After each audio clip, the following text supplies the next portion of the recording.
ਜੋ ਬਾਈਡਨ ਨੇ ਅਮਰੀਕਾ ਦੇ 46ਵੇਂ ਰਾਸ਼ਟਰਪਤੀ ਤੇ ਕਮਲਾ ਹੈਰਿਸ ਨੇ ਉਪ ਰਾਸ਼ਟਰਪਤੀ ਵਜੋਂ ਹਲਫ ਲੈ ਲਿਆ ਹੈ। ਹੈਰਿਸ ਅਮਰੀਕੀ ਉਪ ਰਾਸ਼ਟਰਪਤੀ ਬਣਨ ਵਾਲੀ ਪਹਿਲੀ ਮਹਿਲਾ ਹੋਵੇਗੀ। ਹੈਰਿਸ ਇਸ ਅਹੁਦੇ ਤੱਕ ਪਹੁੰਚਣ ਵਾਲੀ ਜਮਾਇਕਨ ਭਾਰਤੀ ਮੂਲ ਦੀ ਵੀ ਪਹਿਲੀ ਮਹਿਲਾ ਹੈ। ਬਾਈਡਨ ਅਮਰੀਕੀ ਇਤਿਹਾਸ ਵਿੱਚ ਹੁਣ ਤੱਕ ਦੇ ਸਭ ਤੋਂ ਉਮਰਦਰਾਜ਼ 78 ਸਾਲਾਂ ਦੇ ਰਾਸ਼ਟਰਪਤੀ ਹੋਣਗੇ।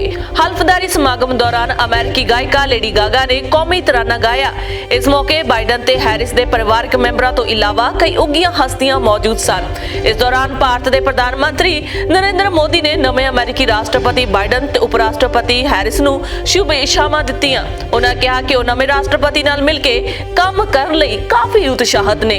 इस तो पहला हल्फदारी समागम मौके वाशिंगटन विच सुरक्षा के पुख्ता प्रबंध किए गए सन। कैपिटल हिल विच 6 जनवरी नूं होई हिंसा के मद्देनजर अमेरिकी संसद भवन नूं किले विच तब्दील कर दिता गया सी।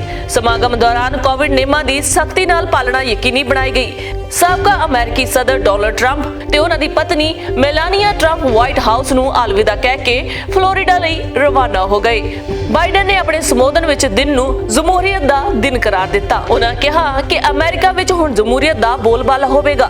इस मौके राष्ट्रपति जो बाइडन ने ट्रंप प्रशासन दा धन्नवाद कीता।